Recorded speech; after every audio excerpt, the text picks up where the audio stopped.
Welcome to this afternoon's presentation. I will do our speaker introductions. Make sure I can get Makenzie up to the stage. So thank you for attending the Student Advocacy Breakout Session. I'd like to introduce Makenzie Barr, who's an assistant professor of dietetics and human nutrition at the University of Kentucky. She currently serves as director of the Undergraduate Certificate in Food System and Hunger Studies. Dr. Barr completed her terminal degree training at West Virginia University and has interest in the reduction of obesity and related chronic diseases at the community level. Dr. Barr's research program aims to work directly with target communities, utilizing community-based participatory research approaches to identify population need and subsequently design and implement interventions to promote healthy lifestyle behaviors. I will turn things over to Dr. Barr. Thank you. Hopefully you can hear me all right. Yeah. I can hear you just fine. Let's see, I'll hang on for a second to make sure you can get your screen sharing. Okay, awesome. And just to let everyone know, I will watch the chat during the presentation, and then we will have time for Q&A if you want to type those in the question block.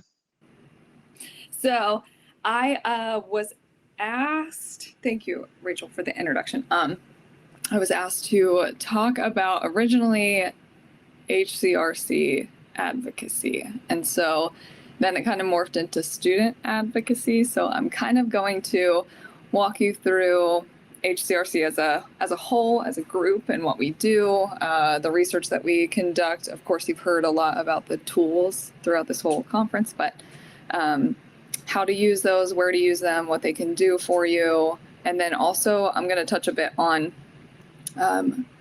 being a student through all of this. So I've had the pleasure of going through this group since I was an undergrad and now as an actual member and assistant professor. So that's been a unique scenario for myself. So I'm going to talk about a little bit about that, getting involved as a student in research and why it's important how we involve students, how we work with students. So that'll be the gist. I will have several minutes at the end of this for questions. So if you have anything about the group, about getting involved in research, whatever it is, feel free to ask. So again, I'm Makenzie Barr. I am a registered dietitian and an assistant professor. I'm at the University of Kentucky. So again, I'm going to talk about HCRC, the group, as a multi-state group, who's involved, what we do, how we work with students, how you can get involved as a student, or even if you're at a campus that maybe one of our members aren't at, how you can get involved and how you can utilize some of the resources that we have to advocate for student health. And then I'll also walk through how I got involved myself. So our group is called HCRC. So again, the name of this conference, right? So Healthy Campus Research Consortium. And it's kind of evolved from a couple different names, but the gist of our group is that we are trying to advocate for student health and well-being on their university campuses. And so we've also expanded a bit into communities surrounding us as well. So not just the community on a college campus, but also working to branch out a bit into our surrounding communities throughout the nation to work with young adults that maybe aren't the population that are at a college university, but are just living in the communities surrounding that. So we have about 14 universities that are involved. And so this fluctuates every year or every so often that we can get a new member or others drop off if they aren't interested in really being involved anymore. But we are a very collaborative group and we do a lot of research together, and a lot of our work in the area is together. So that's really nice. And it's been really nice that to have the support of individuals that have done this before, have been doing it for years, as well as being a new member and coming through this. So we do a lot of work together, and even some of the researchers, I think pretty much all of their research is involved with the multi-state. So it's very nice to have this type of community around you. So just a quick snippet of our group. And so again, this fluctuates. Right now, we have someone that's in a transition from a previous institution to a new institution, and then also trying to get into the group at their new institution. So at each of our universities, we are all, to be a member of HCRC, it's a USDA experimental station type of way to get involved. So your experimental station at your university puts a PI member on it. So a faculty research assistant professor, associate, full, on this group to be involved if they're interested or are conducting research in the area of college young adult well-being. And so although it's the listed universities here, and I, of course, because this would get out of hand, but so like KSU is Kansas State, UNH, New Hampshire. So we have lots of different states involved, coming from many different populations and different experiences. So that's really nice. But being in our group is unique in that we do work so closely together, and that it's something that you have to stay involved with to continue to be in the group and to continue to work together, which is really great. But we do see a lot of each other, and we have monthly meetings, we have annual meetings together, we do research, separate committee projects, and et cetera, et cetera. So again, these are all our members. Some of the universities have a couple members at each of them, and one of them is just the main PI member, and then another just does research in the area, and so they're on it as well. But so this fluctuates, and so there are several members that have also been a graduate student under one of the other PIs at a university and ended up at their own university and a member now, such as myself. And so just a quick snippet of what we do. So each state, about 1 to 2 members, one at least, to be involved, of course, in our research areas in young adult health, college student health in particular. We focus a lot on the environment at a university and improving health and well-being, what are barriers to being healthy at the university, and how we can improve upon those, or how we can advocate for then better student health, or utilization of our projects and tools to establish an evidence base of then where we can improve. So collaborate on research, and also the involvement of graduate students. And I shouldn't have just said graduate students, because when I got involved, I was an undergraduate student. So getting involved early was great for me to get to know all of these people, and of course end up still involved with them. But we are able to work with students at our universities to then, of course, use their knowledge as well on improving health, because we're, of course, not college students anymore, so we need some knowledge from them. And so, of course, every individual's research area is specific enough that they chose it and that they're very interested in it. And so why college health, why college student health, young adult health? And so the gist of, we've all been there as PIs now. Yeah, we're washed up college students, but we're beyond that scenario now. So, but we understand what it was like to be a college student and why it's important to have access to healthful resources. So improving health at a younger age is going to influence then your health and well-being for the rest of your life, and chronic diseases, issues that you have later on. You don't want to end up with a rising healthcare costs just because maybe you could have attenuated that earlier in your life, earlier in your college student career, in your young adult life. So these individuals have newfound independence, and really these are defining moments for the lifestyle behaviors that they end up choosing for themselves. So many come to college, I'm sure several of you on here can remember back to whenever you got to college and the way that it felt being away from home, being on your own, that you have to go find something to eat at the dining hall, that you're stressed out about going to classes, exams, social life, all of that. So there's a lot going on. Maybe you're exercising less than you were if you were involved in high school sports. And so a lot is changing and you're trying to figure out yourself and your place. And these are really important moments of how you decide to then take care of yourself. And so all of these college students, all of these young adults are then going to become our new generation of our workforce. They're going to be our new leaders in the world. We want them to be healthy, have a great quality of life. So again, it's not that we're solely focusing on you need to eat fruits and vegetables, but yes, that's one area that we look at, but also stress, sleep, physical activity, how they view their environment. Do they think that they have access to certain things? So I'm sure you've heard of all of our tools up until now because we're ending the last day, but we utilize all of those tools to then try to understand health and well-being isn't just a one-faceted type of issue. So if you're looking at overweight, obesity as an issue or disease, chronic disease as well, there's not one thing that causes it, right? So there's a lot, and I can't imagine that any one person agrees on that this certain thing is causing issues like that. There's a lot of things going on. So one big part that we take into consideration is that environment. And so overall, we want to improve the healthfulness of environment, have healthier individuals later on in life, hopefully lower than healthcare costs. You don't want to end up with multiple issues that you have to go in and see physicians, be at the doctor all the time. So obesity and related chronic diseases are in the, I think it was 143 billion annually in healthcare costs that I've seen recently. So lots of reasons why we care about health at a young age. And so what we do, of course, you've seen all of our tool development. So surveys, environmental audits, intervention programming.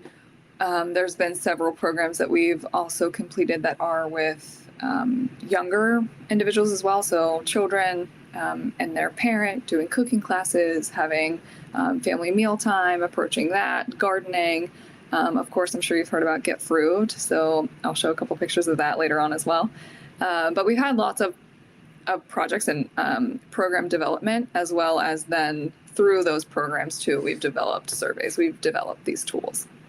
And so we collaborate a lot with other organizations that are interested in health and interested in well-being. So nonprofits, extension, cooperative extension in each of our universities in our states. So in Kentucky, we have cooperative extension offices in each of our counties, which is a really big partner for us and through the land grant mission. So as I mentioned, to be on our multi-state group, you are at a land grant university, and that land grant mission includes 3 areas of research, teaching, and extension. And so a lot of the grants or the funding that we get to run these programs need to involve all 3 of those areas. So involving and collaborating with extension is a big part of nutrition education because they do that in the community every single day. So partnering with them is a great way to kind of reach certain populations in our state if they're of interest. And other universities, so we've had several projects as well where we then, of course, after we run a program and try to see how it worked, etc., we want to get it out, right? If it was helpful and it worked, we want to disseminate this to a lot of different people and get it out there. And if it's helpful, then we want to help as many people as we can. So collaborating with other universities and other individuals interested in young adult health or running these programs, that we can give them a toolkit of what we ran and they can then disseminate that on their own. So our aim is to then assess what's going on and try to improve it in whatever capacity that may look like. So of course, in general, in health in general, we can't really design or implement a program if we actually don't understand what the community that we're trying to work with needs. So if we were to go into a rural Kentucky county right now and say that you should probably eat tofu, and that's what you need, they are going to laugh at you and probably not talk to you, right? So trying to understand what they need first and foremost. So doing a needs assessment, trying to figure that out. But what's the important part of this is actually working with your specific population to understand what they need. And so this is a picture of our group at West Virginia University in Get Fruit. And so I don't know if you can see my pointer, but nonetheless, in this photo. So I'm right here. This is Dr. Jade McNamara at University of Maine now, and she's in our group as well. And this is Dr. Hagedorn Hatfield, and she is in another breakout right now talking about food insecurity.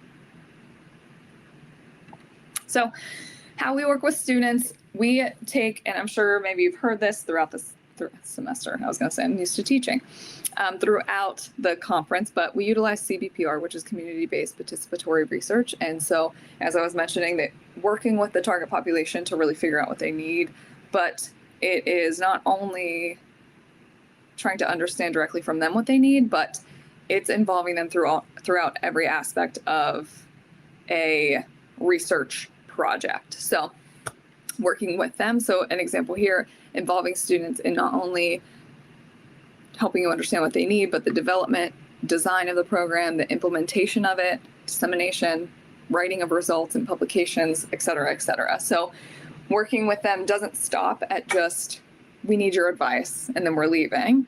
It's actively involving them and engaging them throughout. So in that Get Proved project, we worked with them to understand what they need. They helped us in a semester class to design an intervention. They helped us to implement that intervention. They helped us to synthesize results and put it together in a toolkit. They were with us throughout that whole experience. So it's important to keep that relationship going and have a mutual relationship and understanding that it's beneficial for everyone involved. Also, a great aspect of being involved in not only research with our group, whoever it is, of any advocacy for student health is this professional development piece, of course. So I remember I come from a rural area in Ohio. We have one stoplight. I graduated with 100 people, and I hadn't been on an airplane until I got to, I think, grad school. And I was in this group, and one of the reasons was because I was going to present my research at a conference. And so I got so many experiences that I wouldn't have gotten if I didn't seek out these opportunities, look into research opportunities, and of course get involved with this group. So I think one of the first conferences I went to was either SNEB or ASN as a graduate student, so one of our nutrition conferences, national conferences. So not only do you get those experiences to go places to present your work, to get the opportunity to speak to other researchers in that element, rather than if you're trying to tell which is a great skill to have, to tell your mom or your grandma or someone what you do. So also that conversation is important, but to get the experience of really talking about your research, what you do, how to explain it, synthesizing it in an appropriate manner to other peers or researchers is beneficial. So getting that professional development, having those opportunities to work through research projects, and then also mentorship across all these states. So even to this day, I can still go to, again, I went to West Virginia University throughout all of my training, every bit of it, but I can still reach out to any member. I felt comfortable doing that even in grad school, to reach out to any of these members of this multi-state group and ask them for advice, for any help with a certain thing. They're all very wise and helpful in any aspect. So having that mentorship from multiple different people that are kind of trailblazers in the field of college student health was invaluable to me. And so, as I mentioned, I did all of my training at WVU. So my first experience with the multi-state team was in 2013. I was finishing my junior year of undergrad, and I had switched my undergraduate advisor and ended up with Dr. Melissa Olfert, and she's in this group as well. And so I switched from pre-pharmacy to nutrition, and I was worried about trying to catch up and getting experiences and worrying about matching to a dietetic internship. So I was trying to figure out what volunteer hours or opportunities I could do to kind of boost my resume, right? And so that day that I met with her, she said, we're having an iCook session tonight out at the farm at our lab. if you want to come. And so that night, I drove myself out to our WVU research farm where she had a lab out there, which I know it sounds weird to have a lab on the farm, but it was a community type of a centralized location that people could come to, that they could park at to have cooking classes. So I went there that night, and it was my first experience with research and understanding what they do and the programs that they run. And iCook was a multi-state project, which the University of Maine was the main coordinator for that. And so that was my first project, and I didn't leave until 2019. So I stayed for a long time. So my next portion of that was I spoke with Dr. Holford about going on to graduate school. And as part of that, I stayed on to do my PhD. And through that, got funding for my PhD through being a campus coordinator for West Virginia of Get Fruit. So I was a campus coordinator for WVU. And so we were an intervention site for Get Fruit. So we ran the class, we worked with the students, we developed the intervention, ran the intervention, all of that. I then moved into, after finishing my PhD, finished a postdoc year there as well. And after that, and through connections that my advisor had as well, applied for a job here at UK and moved to Lexington. So I started right before the pandemic. So I had one semester under my belt, and then COVID happened. So we flipped all online. So it's been quite the experience, and then getting back into research and figuring out how to get back out into the community rather than online.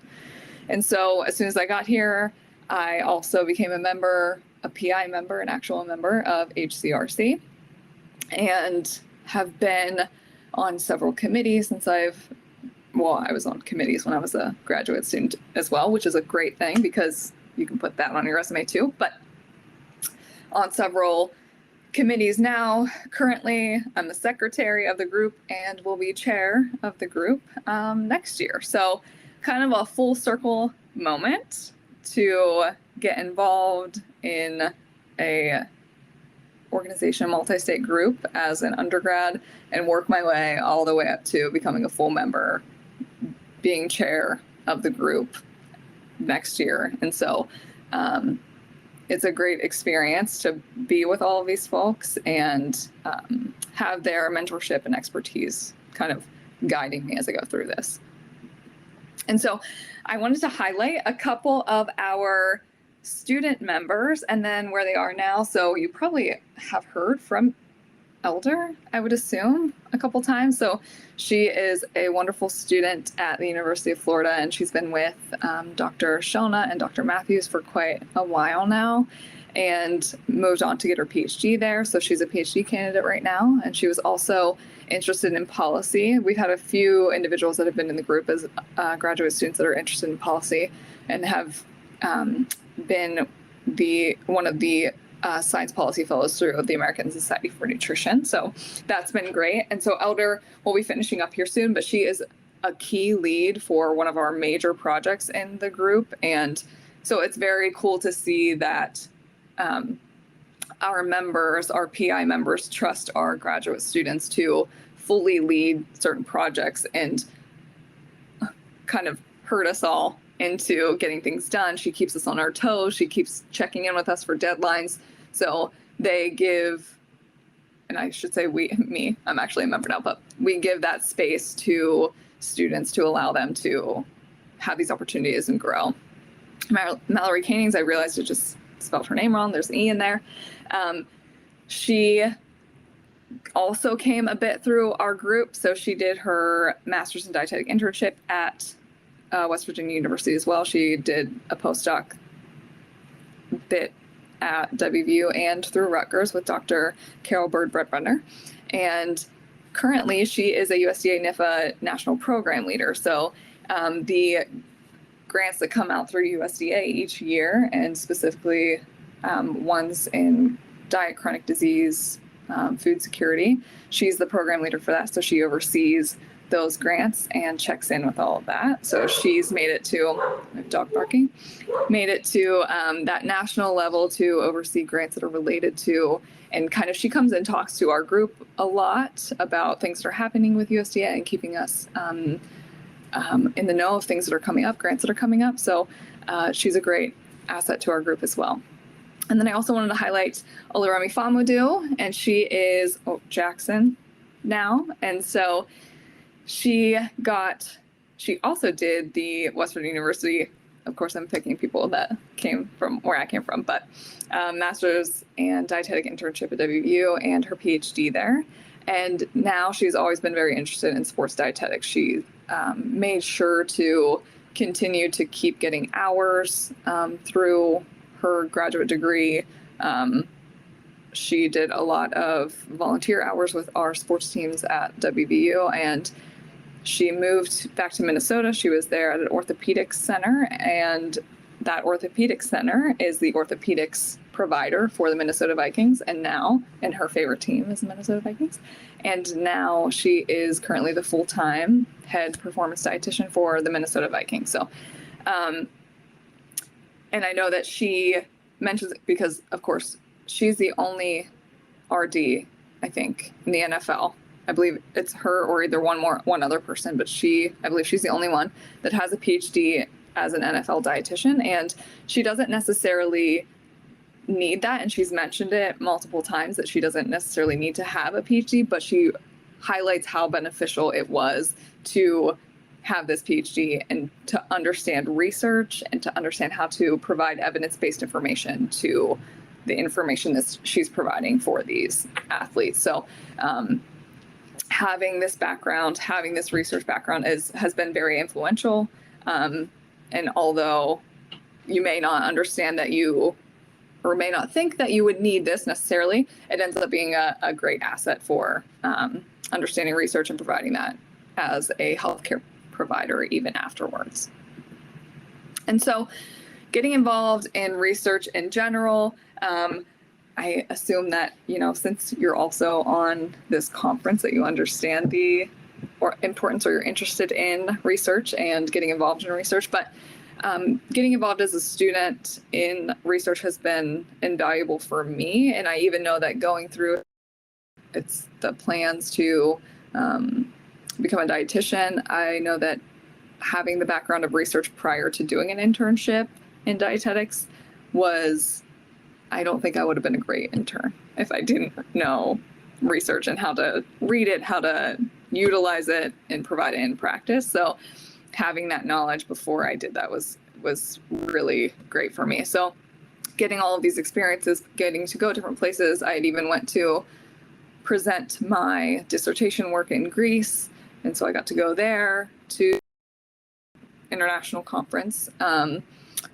But the knowledge that you get, and then also it provides you kind of a leg up on other individuals that may not have had the experience of getting involved in research, that you know how to synthesize information, that you use critical thinking skills, that especially in our group, that we have such an opportunity for students to develop and present abstracts, posters, whatever it may be. So getting that extra experience can kind of give your resume or CV really a boost in comparison. And then also that it's been beneficial to have an actual buy-in in what goes on, particularly with our group in college student health or young adult health, is that as a student, I was there in the trenches of what being as an adult was and trying to do research in this area. So being a peer to a lot of these students that we were trying to intervene on, right, can be helpful, that we have our knowledge and understanding and our lived experiences being important to the work that we're actually performing, and having these individuals listen and prioritize our information and our experiences so that we actually have valid information to provide has been really great. So that you get to see information that you've shared kind of come to light and be involved in certain aspects and actually end up making it into a program or your ideas being important to then the outcomes that you're kind of seeing.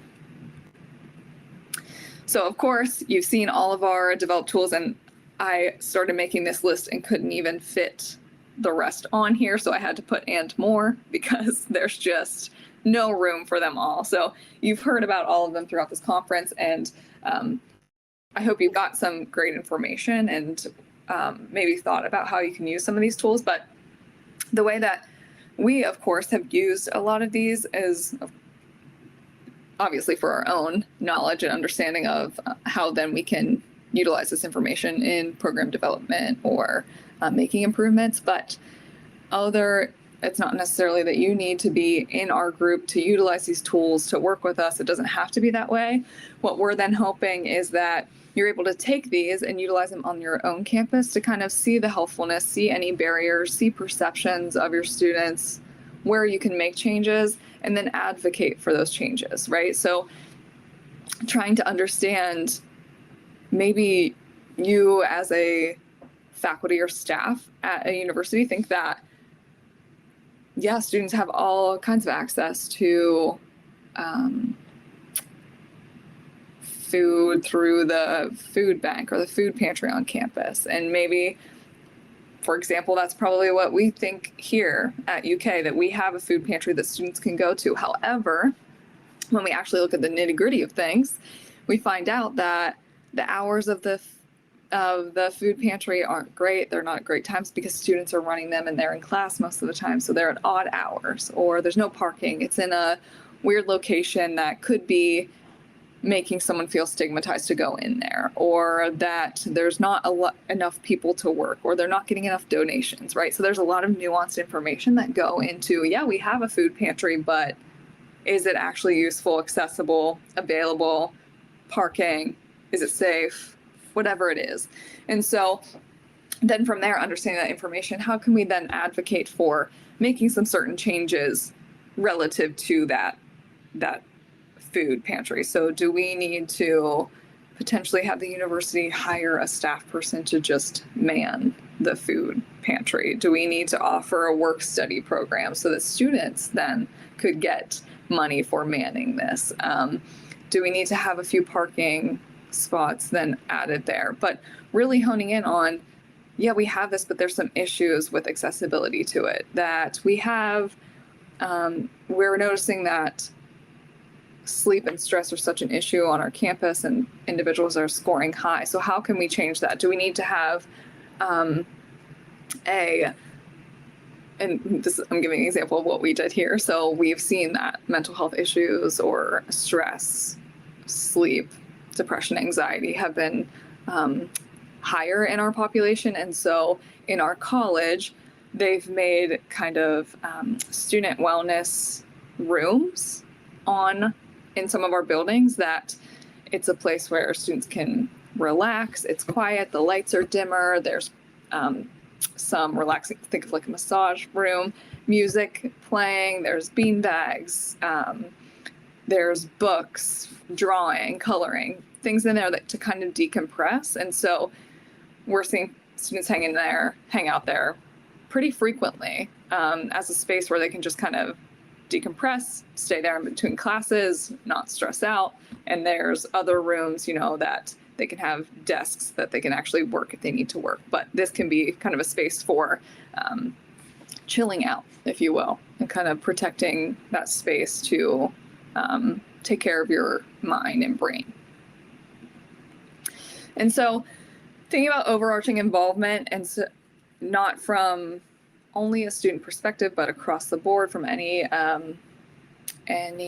organization, nonprofit, whatever that looks like. If you're interested in young adult health, college student health, and promoting health and well-being, if you're at a university and you work in some sort of student health or student wellness, and interested in collaborating on some of these projects or using any of these tools and want any of our help, I know that all of us are absolutely willing to, and we've all used many of these tools. Yes, certain of us have developed those and have been in the trenches with those tools, but most of us have used all of these. And so I would venture to say that anyone is willing to work with you to kind of figure out how to use these, we're open to collaboration, open to working with you to figure out, we can compare data from our university, your young adult population outside of the university, whatever that looks like. And so reaching out to any of us, partnering with us, any university, your university, colleges, other community colleges, two-year institutions, whatever that looks like, to use some of these tools. And so we're also working to then develop some of these tools so that it isn't only specific to a university. So if you're thinking about food access in a community for young adults, it's not necessarily going to be a dining hall, right? So trying to adapt some of those so that it's reflective of an outside community too. And so just wanted to put here, and again, I know we have several minutes, so if you have any questions, let me know. But my information, makenzie.barr@uky.edu. So reach out, get in touch if you have any questions, or if I can help with anything. If you have any questions about getting involved in research as an undergrad, as a graduate student, job searching, whatever it may be, happy to help. I do think that the involvement in research has been one of the best experiences that I've made in my career. Clearly, I ended up at a institution and in a job where most of my job is research, and clearly I still love it. I stayed in the same area. So any questions that I could potentially answer for you, please reach out if you have any. All right. Sorry, it was slow to let me back on. Do we have anyone with a question? Oh, here we go. Let me get you up on the stage. You raise your hand, we can have you come up and ask your question in person. It was really inspirational, Dr. Barr. Thanks. Yeah, it's really nice because having get on the program in while doing undergrad and now being a full PI is pretty inspirational. And you are going to be the chair of HCRC next year. It's really, and in the last annual meeting we saw there is a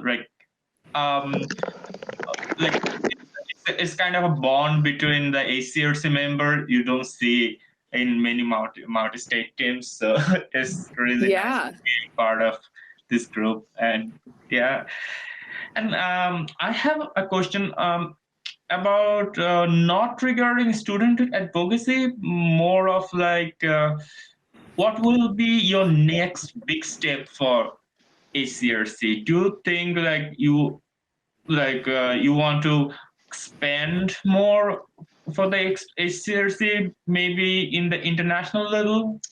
Do you think So I don't necessarily think that would work, only because we're talking about, right, being a part of HCRC, being a land grant institution, and that's kind of specific to us. But I think not many, I don't want to say many, but I think several members have collaborated with international folks. So I think that's definitely a possibility. Not that they need to necessarily be a member of HCRC, but absolutely that collaboration piece can be there across the board. So I think that would be nice to then share information across the board and see how things are similar or different. But yeah, we have a lot of projects, we have a lot of data. So I think it would be interesting to kind of see trajectory wise of across the years, how has college student or young adult health changed? And then where do we see us being novel or unique and providing something new? Clearly we've provided all these tools, but where then can we fit as something new coming in? But yeah, I think that's a great point to kind of focus in or collaborate with international folks as well. Yeah, because we have a lot of tools developed over the time, so that it's a lot of other schools internationally can use of these tools, so it will be beneficial for everyone. Yeah.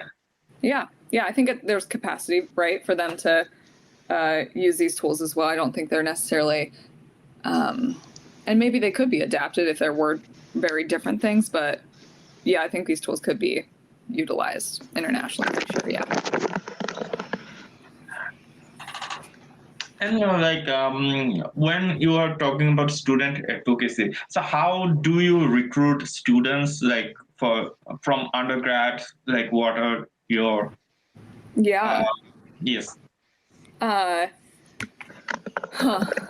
trying to think, because I think it is hard, and that was kind of a conversation we had about how do we let students know that research is important, or that it's fun, or why to get involved. And I bring research up a lot in my own classes, so I don't teach that much, but I have a class or two each semester, and I know that I bring it up a lot, and a lot of the information that I know comes from research and learning through research. So I like to provide that information and share that it's invaluable, and weave nutrition articles and publish research into my classes so that folks understand where we're getting it and why it's important. But it does take, I would say, a certain person, unfortunately or fortunately, that likes research and wants to get involved with it. And I think those people ultimately end up gravitating towards you. But I think it does take PIs and whoever's doing the research of sharing that information or sharing opportunities, because when I was an undergrad, I didn't necessarily know to get involved in research until someone told me that it was an option. So I think that right advocacy of also research needs to be shared with students to get that new generation of folks coming in that want to keep doing research. But yeah. And I have like a curiosity about thing like we have like over the past few years you learned so many things about like young health, specifically student health. Is there any possibility to develop a curriculum like a course like for the like new students, or even for Yeah. the campus, like each campus can take like for a health course, like basic health course or introduction to HCRC course, like this Yeah. kind of Yeah, that's funny that you say that, because this semester at University of Kentucky, we had a lecturer in our department that made and so of course I can't say that it would be that I could ever see this class being mandatory, but it was an optional class that they could take about being healthy on campus. And so she is giving information about health and well-being in general, but also resources on campus and how to be healthy on campus and understanding your own health and well-being. So, and she had a good turnout. So I do think that it could be something that folks are interested in. And I think that would be super fun. I would have loved to have that class, but yeah, I think that would be awesome if we could maybe all like participate or have a maybe class. on a Coursera or like in kind of this kind of platform, HCRC Yeah. can develop a class, and it can be a good opportunity for like a lot of students to get to know about HCRC, and also like the main goal of HCRC to improve the health of young adults. Yeah, and yeah, we for another grant, we kind of did that again. It was a small group, but we used some of these tools, and we had to pick and choose because we have a bunch, but for them to run themselves. So I think absolutely it would be very cool to have their input and them actually run these surveys or these tools for themselves. Yeah. Thank you so much. I really Yeah. like it. Yeah. Amelia can go on to ask. Appreciate you all coming. I was frozen. I don't think my camera yeah, it's still not going to work. Hi, Amelia. Can you hear me? I can, yeah. So my first question is, if an individual was to become a professor at a university not currently included in the HCRC group, could they join? Yeah. And how could they join? Yes. And so you would need to be at a land grant institution that has an ag experimental station. And so they would then, of course, you could be a member, but it wouldn't be like a voting member if you're not at a land grant institution. So we've had a couple folks that have been members of HCRC that aren't like voting members because they're not in a land grant. So if you're not, you can be just not a total voting member, but to be in the actual group as a voting member, you would need to be at a land grant institution. And from there, and there's lots of multi-state groups that you can get on the NIMS website that houses all of the multi-state groups, and look through those of something you're interested in. There's another one of extension and rural communities, I think. And anyways, similar to ours, but you can look on there for something you're interested in. And then through like ours specifically, because we are so collaborative and engaged with each other, it's helpful for us to then reach out to these folks who would be interested, or for them to reach out to us. But in general, your ag experimental director then can put you on the multi-state. And so you can technically be a member of whatever multi-state you wanted to that would be in your field, if that makes sense. So, okay, yes. Awesome. So, and what was the conference that was in Greece? Hold on, wait. I don't think I answered you that, yes, if you went to an institution that isn't in our group already, so you went to, so Ohio State's on there, but let's say Ohio State wasn't. You went to Ohio State, got a job there. You could be a new member from Ohio State on our group. Anyways, and the conference in Greece was the International Federation of, it was for bariatric surgery. So my dissertation was not in college student health, it was in bariatric surgery outcomes. And so because it's international, they had it in Greece that year. Yeah. That's awesome. Yeah, Thank you. Of course. If anyone else has any questions, otherwise, I will turn us back to the floor. Thank you so much for an excellent presentation. Thank you all.